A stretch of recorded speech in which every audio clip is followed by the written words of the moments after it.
a point component. And now we can use this as the points we want to move. And here's the vector. Now notice that the vector, the positive vector, is going to be in the wrong direction. So what we need to do is bring in the negative component. So we know that it's moving it to the other side.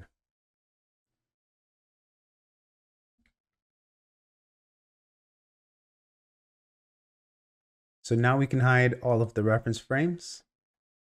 And notice that now we can increase the tread size, and it's going to give us the minimum, and it's going to get larger as it comes out here, which means that this could even get smaller, right? Because where it's actually critical for you to have a large number is in the middle.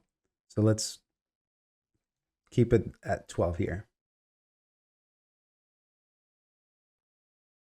Now, what we'll do here is to keep things organized and to know what we're doing here.